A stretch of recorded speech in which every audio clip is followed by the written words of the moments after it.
വണക്കം. ഇന്ത്യയിൽ അങ്ങനെ ഗ്യാസ് പ്രതിസന്ധി തുടങ്ങിയിരിക്കുകയാണ് എന്നുള്ള റിപ്പോർട്ടുകളാണ് പുറത്തു വന്നുകൊണ്ടിരിക്കുന്നത്. സംഭവം നമുക്ക് എല്ലാവർക്കും അറിയാം. American president Donald Trump American president ഇറാനെ ആക്രമിച്ച് തുടങ്ങിയത് മുതൽ വലിയ രീതിയിലുള്ള പ്രശ്നങ്ങളാണ് ലോകം മുഴുവൻ നടന്നുകൊണ്ടിരിക്കുന്നത്. അതിനു മുമ്പേ തന്നെ നമ്മൾ ഈ കാര്യങ്ങൾ പറഞ്ഞതാണ്. കാരണം ഹോർമൂസ് കടലിടുക്ക് വഴിയാണ് ലോകത്തിൻ്റെ 20% ഓയിൽ ട്രേഡ് കടന്നു പോകുന്നത്. പോരാത്തതിന് ഇന്ത്യയുടെ 70% ഓയിൽ ട്രേഡും ഹോർമൂസ് കടലിടുക്ക് വഴിയാണ് കടന്നു പോകുന്നത് എന്ന് നമ്മൾ പറഞ്ഞതാണ്. ഈ ഹോർമൂസ് കടലിടുക്ക് ഇറാൻ്റെ അടുത്താണ് ഇരിക്കുന്നത്. ഇറാനാണെങ്കിൽ ഹോർമൂസ് കടലിടുക്കിൻ്റെ കഴുത്തിന് കുത്തിപ്പിടിച്ചു കഴിഞ്ഞാൽ എന്ത് സംഭവിക്കും? ഇന്ത്യ അടക്കമുള്ള പല രാജ്യങ്ങളും പ്രതിസന്ധിയിലാകും. ഇന്ത്യ മാത്രമല്ല, ചൈന പ്രതിസന്ധിയിലാകും, ലോകത്തുള്ള പല രാജ്യങ്ങളും പ്രതിസന്ധിയിലാകും. അങ്ങനെ വലിയ രീതിയിലുള്ള ഒരു സാമ്പത്തിക തകർച്ച പല ഭാഗത്തും ഉണ്ടാകുമെന്ന് പറഞ്ഞു. അങ്ങനെ ഹോർമൂസ് കടലിടുക്ക് വലിയ രീതിയിൽ തകർച്ചയിലായി. ഹോർമൂസ് കടലിടുക്ക് അടച്ചു. അപ്പോഴും ഇറാൻ പറഞ്ഞൊരു കാര്യമുണ്ട്. നിങ്ങൾക്ക് വേണമെങ്കിൽ, അതായത് ഇന്ത്യക്ക് വേണമെങ്കിൽ അവിടെ നിന്നും എണ്ണ കൊണ്ടുപോകാം. പക്ഷേ ഇന്ത്യക്ക് വേണമെങ്കിൽ അവിടെ നിന്ന് എണ്ണ കൊണ്ടുപോകാമെന്ന് പറയുമ്പോൾ ഇന്ത്യയുടെ എണ്ണക്കപ്പലുകൾ ഈ സമയത്ത് അതുവഴി പോകുന്നത് വലിയ രീതിയിലുള്ള അപകടം സൃഷ്ടിക്കും, അല്ലെങ്കിൽ അപകടത്തിന് സാധ്യതയുണ്ട് എന്നുള്ളത് കൊണ്ടാണ്. തെറ്റിയും തെറിച്ചും വല്ല മെസൈലും വന്ന് ഇന്ത്യയുടെ എണ്ണ ടാങ്കറിന് മുകളിൽ കൂടെ വീണാൽ പോരെ ഇവിടെയുള്ള സുഡാപ്പികളെല്ലാം കൂടെ ചാടി ഇറങ്ങൂലേ? അയ്യോ നരേന്ദ്രമോദി തീർത്തെ എന്ന് പറഞ്ഞവന്മാർ ചാടി ഇറങ്ങൂലേ? അതുകൊണ്ട് കൃത്യമായിട്ട് ഇന്ത്യക്ക് എന്താണ്, അതിലൊരു നയമുണ്ട് എന്നുള്ളത് കൊണ്ടാണ്. അപ്പോൾ ഞാൻ പറഞ്ഞു വരാൻ പോകുന്ന മറ്റൊന്നുമല്ല, ഇന്ത്യയിൽ ഗ്യാസ് പ്രതിസന്ധി ഉണ്ടായി. ഇറാനാണെങ്കിൽ അമേരിക്കയുടെ കയ്യിൽ നിന്നും അടി വാങ്ങുന്നു. ആ ഇറാൻ്റെ കയ്യിൽ നിന്നും ഖത്തറും സൗദിയും ഒമാനും അടക്കമുള്ള രാജ്യങ്ങൾ, ബഹ്റിൻ, കുവൈറ്റ് അടക്കമുള്ള രാജ്യങ്ങൾ അടി വാങ്ങുന്നു. സ്വാഭാവികമായിട്ട് ഇവരെന്ത് ചെയ്യും? ഇവരാണല്ലോ ഇന്ത്യക്ക് ഗ്യാസ് ഏറ്റവും കൂടുതൽ തരുന്നത്.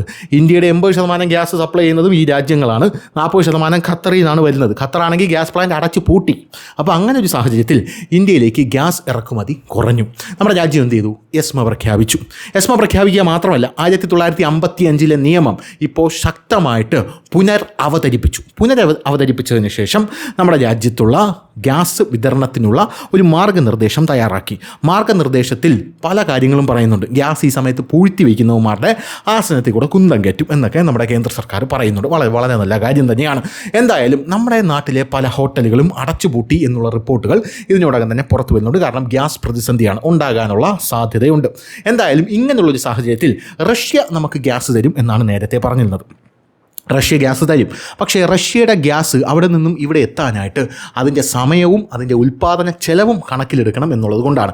നമ്മുടെ രാജ്യത്ത് ഗ്യാസ് ഉൽപ്പാദിപ്പിക്കുന്നുണ്ട്, പക്ഷേ വെറും 10% മാത്രമേ നമ്മുടെ രാജ്യത്ത് ഗ്യാസ് ഉൽപ്പാദിപ്പിക്കുന്നുള്ളൂ. ഈ 10% ഗ്യാസ് നമ്മുടെ രാജ്യത്ത് ഉൽപ്പാദിപ്പിക്കുന്നതിനെക്കാട്ടിലും വില കുറവാണ് നമുക്ക് ഖത്തർ തരുന്ന 40% ഗ്യാസ് എന്ന് പറയുന്നത്. അതായത് ഇവിടെ ഉൽപ്പാദിപ്പിക്കുന്നതിനെക്കാട്ടിലും ചീപ്പായിട്ടാണ് നമുക്ക് GCC രാജ്യങ്ങളിൽ നിന്നും ഗ്യാസ് ലഭിച്ചുകൊണ്ടിരിക്കുന്നത്. അപ്പോൾ ഇറാനുമായിട്ടുള്ള അടിയിൽ ഗ്യാസ് പ്രതിസന്ധി ഉടലെടുത്തിരിക്കുകയാണ്. ഇവിടെ ഏറ്റവും രസകരമായിട്ടുള്ളൊരു കാര്യം എന്ന് പറയുന്നത്, ഈ ഗ്യാസ് പ്രതിസന്ധി ഉടലെടുത്തിരിക്കുന്ന ഈ ഒരു സാഹചര്യത്തിൽ നമ്മുടെ കേരളത്തിലെ സുഡാപ്പികളുടെ ഡാഡി വീണ്ടും മാറിയിരിക്കുകയാണ്. ഇവരിപ്പോൾ ഇന്ത്യൻ പ്രധാനമന്ത്രി നരേന്ദ്രമോദിയെ കുറ്റം പറയാൻ തുടങ്ങിയിരിക്കുകയാണ്. ഗ്യാസ് പ്രതിസന്ധി വന്നത് കണ്ടില്ലേ, ഗ്യാസ് തീർന്നു തുടങ്ങിയല്ലോ, ഇപ്പം അനുഭവിക്കടാ സംഖ്യകളെ എന്നൊക്കെയാണ് ഇവർ പറയുന്നത്. എനിക്ക് മനസ്സിലാവുന്നില്ല ഇവന്മാരുടെ കാര്യമെന്ന് പറയുന്നത്. ഈ ഗ്യാസ് പ്രതിസന്ധി വരുന്നത് എന്തുകൊണ്ടാണ്? ഇറാൻ എന്ന് പറയുന്ന രാജ്യം GCC രാജ്യങ്ങൾക്ക് മണ്ടയിൽ ബോംബിടുന്നത് കൊണ്ട്. ഈ GCC രാജ്യങ്ങളിലാണ് ഇവിടെയുള്ള സുഡാപ്പികളുടെ ഭൂരിഭാഗം ആൾക്കാരും ജോലി ചെയ്യുന്നതും. ഇന്ത്യക്കാരായിട്ടുള്ള ഒരുപാട് ആൾക്കാരും ഇവിടെ ജോലി ചെയ്യുന്നുണ്ട്. അതൊന്നും ഒരു പ്രശ്നമല്ല. നമ്മുടെ ഖമനേയുടെ കൂടെയാണെന്ന് പറഞ്ഞ് ഇവിടെയുള്ള മതമൗലികവാദികളും സുഡാപ്പികളും ഖമനേയെ സപ്പോർട്ട് ചെയ്യുകയാണ്. ഖമനേയെ സപ്പോർട്ട് ചെയ്യുക മാത്രമല്ല ചെയ്യുന്നത്, ഇറാന് വേണ്ടി ഇന്ത്യ എന്തുകൊണ്ട് ഇടപെടുന്നില്ല എന്ന് വരെ ഇവന്മാർ പറഞ്ഞു വരുത്തുന്നുണ്ട്. ഇറാൻ്റെ ഒരു കപ്പൽ അമേരിക്ക തകർത്തപ്പോൾ ഇന്ത്യയാണ് ഒറ്റിക്കൊടുത്തതെന്ന് പറഞ്ഞ് ഇവിടെ ഇവന്മാർ മുണ്ടൂരി തലയെ കെട്ടിയ സാഹചര്യം വരെ ഉണ്ടായിട്ടുണ്ട്. ആ ഇറാനാണ് എന്ത് ചെയ്യുന്നത്? GCC രാജ്യങ്ങളിൽ ബോംബിടുന്നത്.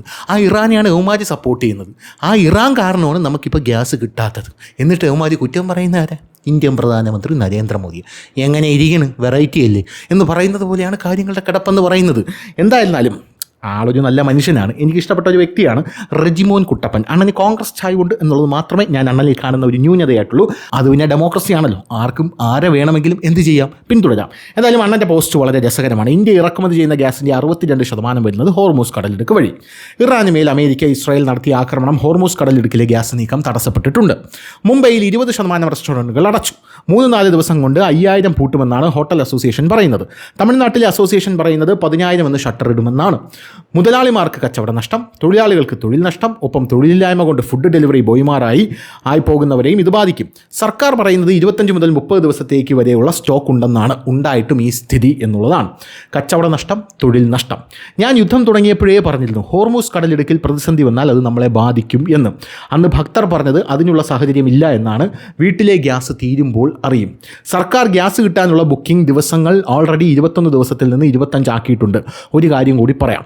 ഹോർമൂസ് കടലിടുക്ക്, എണ്ണ കച്ചവടം, ഇറാനൊക്കെ വിശദമായി അവിടെ നിന്ന് റിപ്പോർട്ട് ചെയ്തിട്ടുള്ള പരിചയം കൊണ്ട് പറയുകയാണ്. നാളെ യുദ്ധം തീർന്നാലും 30 മുതൽ 45 ദിവസമെടുക്കും ഹോർമൂസ് കടലിടുക്കിൽ ഗതാഗതം പുനഃസ്ഥാപിക്കാൻ എന്നുള്ളതാണ് നമ്മുടെ റെജിമോൻ കുട്ടപ്പൻ അണ്ണൻ പറയുന്നത്. ഈ റെജിമോൻ കുട്ടപ്പൻ അണ്ണൻ്റെ പഴയ പോസ്റ്റുകൾ നമ്മളെടുത്ത് പരിശോധിക്കണം. അതിലാണ് 5 ദിവസം മുമ്പ് ഒരു പോസ്റ്റ് ഇട്ടിട്ടുണ്ട്. Foreign secretary condolences Khamenei's death. അതായത് നമ്മുടെ രാജ്യം ഖമനേയി ചത്തപ്പം ആ രാജ്യത്തെ ഖമനേയി ചത്തതിൻ്റെ പേരിൽ നമ്മൾ അനുശോചിച്ചില്ല എന്ന് പറഞ്ഞുകൊണ്ട് അണ്ണന് ഭയങ്കര വിഷമമായിരുന്നു. കാരണം അണ്ണനൊരു ഇറാൻ സ്നേഹിയാണ്. ആ ഇറാനാണ് ബോംബ് വാരി ഇട്ടുകൊണ്ടിരിക്കുന്നത് GCC രാജ്യങ്ങൾക്ക് മുകളിൽ. അതുകൊണ്ടാണ് നമുക്ക് ഗ്യാസ് കിട്ടാത്തത്.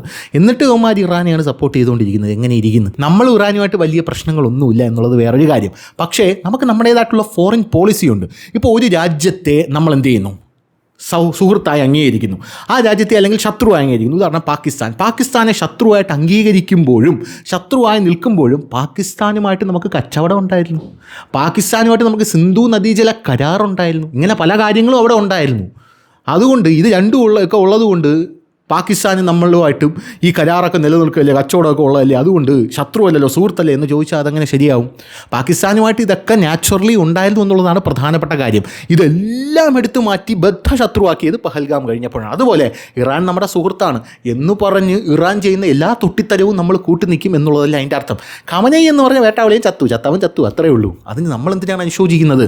എങ്കിലും യവന്മാരെയൊക്കെ പിടിവാശിയും ഗുണയുള്ള സംസാരവും കാരണം foreign secretary condolences Khamenei's death. നമ്മുടെ ഫോറിൻ സെക്രട്ടറി ഖമനേയിയുടെ ചത്തുമലച്ചപ്പോൾ ഒരു കാര്യം പറഞ്ഞ് എഴുതിയിടടെ ഒരു കണ്ടോളൻസ് എന്ന് പറഞ്ഞ് എഴുതിയിട്ടു. പ്രധാനമന്ത്രി നരേന്ദ്രമോദി തിരിഞ്ഞു നോക്കിയില്ല എന്നുള്ളതാണ്. അപ്പോൾ നമ്മുടെ അണ്ണ എഴുതി പിടിപ്പിച്ചിരിക്കുകയാണ്, ഇന്ത്യയും ഇറാനും തമ്മിൽ 6 ദിവസത്തെ വ്യത്യാസമുണ്ട്, അതുകൊണ്ടാണ് എത്തിപ്പോലും വൈകിയാലും വന്നല്ലോ എന്നാണ് അണ്ണൻ എഴുതിയിരിക്കുന്നത്. ഇതുപോലത്തെ ഒരുപാട് പോസ്റ്റുകൾ താഴെ ഇറാൻ സ്നേഹം മൂത്ത അണ്ണൻ്റെ ഫേസ്ബുക്കിൽ നമുക്ക് കാണാനായിട്ട് സാധിക്കും.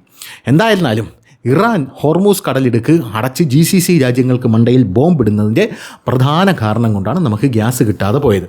നമുക്കിപ്പോൾ ഗ്യാസ് തരാമെന്ന് പറഞ്ഞൊരു രാജ്യം എത്തിയിട്ടുണ്ട്. ഏതാണെന്നറിയാമോ അണ്ണ? കാനഡയുടെ പ്രധാനമന്ത്രിയാണ് നമ്മളോട് പറഞ്ഞിരിക്കുന്നത്, ഇതാണ് പറ്റിയ അവസരം, ഈ അവസരത്തിൽ ചാടിപ്പിടിച്ചാൽ നമുക്ക് എന്ത് ചെയ്യാൻ പറ്റും? യവന്മാരെ ചാക്കിലാക്കാൻ പറ്റും എന്ന് പറഞ്ഞ് ഇന്ത്യക്ക് ഗ്യാസ് തരാനായിട്ട് ലോകത്ത് രാജ്യങ്ങൾ എത്തി നിൽക്കുന്നുണ്ട് എന്നുള്ളതാണ് പ്രധാനപ്പെട്ട ഒരു കാര്യം എന്ന് പറയുന്നത്. കാനഡ ഇപ്പോൾ നമുക്ക് ഗ്യാസ് തരാമെന്ന് പറഞ്ഞ് എങ്ങനെ തരും? നമുക്കറിയാം കാനഡ എന്ന് പറയുന്നത് നമ്മുടെ ബദ്ധ ശത്രുവായിരുന്നു എന്നുള്ളതാണ് വേറൊരു കാര്യം. കാനഡയുടെ ജസ്റ്റിൻ ട്രൂഡോ ഒക്കെ ഇരിക്കുമ്പം നമുക്കിട്ട് പണിയാത്ത നാളുകളിൽ അവസാനം അവൻ പറഞ്ഞൊരു കാര്യമുണ്ട്, കാനഡയെ അട്ടിമറിക്കാൻ ഇന്ത്യ ശ്രമിക്കുന്നു എന്നാണ് ജസ്റ്റിൻ ട്രൂഡോ പറഞ്ഞത്. അവസാനം അതിന് മാപ്പും പറഞ്ഞ് അവിടെ നിന്ന് തടിയൂരി ആ ഭരണം അട്ടിമറിക്കപ്പെട്ടു. എന്നിട്ട് പുതിയ പ്രധാനമന്ത്രി കാനഡയുടെ വന്നു. അങ്ങനെ കാനഡയുടെ പുതിയ പ്രധാനമന്ത്രി വന്നപ്പോൾ അയാൾ ഇപ്പോൾ ഇങ്ങോട്ടേക്ക് വരാൻ പോവുകയാണ്. ഇപ്പോൾ ഇസ്രായേലും ഇറാനും തമ്മിൽ നടന്നുകൊണ്ടിരിക്കുന്ന രൂക്ഷമായ യുദ്ധം ആഗോളതലത്തിൽ ഊർജ്ജ വിതരണത്തെക്കുറിച്ചുള്ള ആശങ്കകൾ വർദ്ധിപ്പിച്ചിട്ടുണ്ട്. പശ്ചിമേഷ്യൻ രാജ്യങ്ങളിൽ നിന്നുള്ള വാതക എണ്ണ വിതരണത്തിലെ തടസ്സങ്ങൾ ഇന്ത്യയും ബാധിച്ചു തുടങ്ങിയിരിക്കുന്നു. പ്രതിസന്ധിയുടെ ഈ സമയത്ത് കാനഡ ഇന്ത്യക്ക് നേരെ സൗഹൃദത്തിൻ്റെ കൈകൾ നീട്ടി. കാനഡ വിചാരിക്കുന്നുണ്ട്, അതായത് ഇന്ത്യ ലോകശക്തിയാവാൻ പോവുകയാണ്. അമേരിക്ക പോലും പറഞ്ഞു കഴിഞ്ഞു, ഇന്ത്യയെ ലോകശക്തിയാവാൻ ഞങ്ങൾ അനുവദിക്കില്ല എന്നുള്ളത്. ചൈനയ്ക്കൊരു ലോകശക്തിയാവാം, പക്ഷേ അതൊരു ഏകാധിപത്യ ശക്തിയാകും ചൈന. കാരണം ചൈനയ്ക്കകത്ത് ജനാധിപത്യമില്ല. പക്ഷേ ജനാധിപത്യമുള്ള ഇന്ത്യ ഒരു ലോകശക്തിയായി കഴിഞ്ഞാൽ അത് അമേരിക്കയ്ക്ക് ഒരു വലിയ പണിയാണ് എന്നുള്ളതുകൊണ്ട് അമേരിക്ക പറഞ്ഞു, ഞങ്ങൾ അനുവദിക്കില്ല ഇന്ത്യയെ ലോകശക്തിയെ, തുറന്ന് തന്നെ പറഞ്ഞിട്ടുണ്ട്. അതിനുള്ള മാന്യതമാര് കാണിച്ചു. എന്തായാലും ഇന്ത്യയുടെ വർദ്ധിച്ചു വരുന്ന ഊർജ്ജ ആവശ്യങ്ങൾ നിറവേറ്റുന്നതിനായി ദ്രവീകൃത പാചകവാതകം വിതരണം ചെയ്യാൻ കാനഡ വാഗ്ദാനം ചെയ്തിട്ടുണ്ട്. ഇന്ത്യയുടെ ഊർജ്ജ ആവശ്യങ്ങൾ നിറവേറ്റുന്നതിൽ കാനഡയ്ക്ക് ഒരു പ്രധാന പങ്ക് വഹിക്കാൻ കഴിയുമെന്ന് കനേഡിയൻ പ്രധാനമന്ത്രി മാർക്ക് കാർണി പ്രസ്താവനയിൽ പറഞ്ഞു. ബുധനാഴ്ച പ്രധാനമന്ത്രി മോദിയുമായി ഒരു വീഡിയോ പങ്കുവെച്ചുകൊണ്ട് കാർണി പറഞ്ഞു, 2040 ആകുമ്പോഴേക്കും ഇന്ത്യയുടെ ഊർജ്ജ ആവശ്യം ഇരട്ടിയാകുമെന്ന് പ്രവചിക്കപ്പെടുന്നു. കാനഡയ്ക്ക് ഇതിന് ഏറ്റവും വിശ്വസനീയമായ പങ്കാളിയാകാൻ കഴിയുമെന്നാണ് കാനഡ പറഞ്ഞിരിക്കുന്നത്. എന്തായാലും ഊർജ്ജ സംബന്ധമായിട്ടുള്ള ആവശ്യങ്ങൾ നമ്മുടെ രാജ്യം നോക്കിക്കോളും എന്നുള്ള കാര്യത്തിൽ സംശയമില്ല, തർക്കമില്ല. ഊർജ്ജം നമ്മുടെ രാജ്യം കൃത്യമായിട്ട് ഡീൽ ചെയ്തോളും. ബംഗ്ലാദേശ് ഇന്ന് രാവിലെ വന്നിട്ട് 2 കൊട്ടാണ് ഇന്ത്യയുടെ വാതിൽ. എന്നിട്ട് പറഞ്ഞു, ഒരു 5000 ലിറ്റർ ഡീസൽ തരുമോ എന്ന് ചോദിച്ചു. 5000 ലിറ്റർ ഡീസൽ ഒന്ന് തരാമോ എന്ന് ചോദിച്ചപ്പോൾ ഇന്ത്യ എടുത്തോടെ എന്ന് പറഞ്ഞ് കൊടുത്ത ചരിത്രമാണ് ഇന്ത്യക്കുള്ളത്. ആ സാഹചര്യമാണുള്ളത്. 5000 ലിറ്ററാണ് എന്നാണ് എൻ്റെ ഓർമ്മ. എന്തായാലും ഇത്ര ഡീസൽ ബംഗ്ലാദേശിനും ഇന്ത്യ ഇന്ന് കൊടുത്തിട്ടുണ്ട് എന്നുള്ള റിപ്പോർട്ടുകൾ പുറത്തു വരുന്നുണ്ട്. അതായത് ഇന്ത്യ അപ്പുറത്തും ഇപ്പുറത്തും കൊടുക്കുന്നുണ്ട് എന്നുള്ളത് കൂടെ നമ്മൾ ഈ അവസരത്തിൽ കണക്കിലെടുക്കണം എന്ന് പറഞ്ഞുകൊണ്ട് ഈ അവസരത്തിൽ നിർത്തുന്നു. നന്ദി, നമസ്കാരം. അപ്പോൾ ശരി.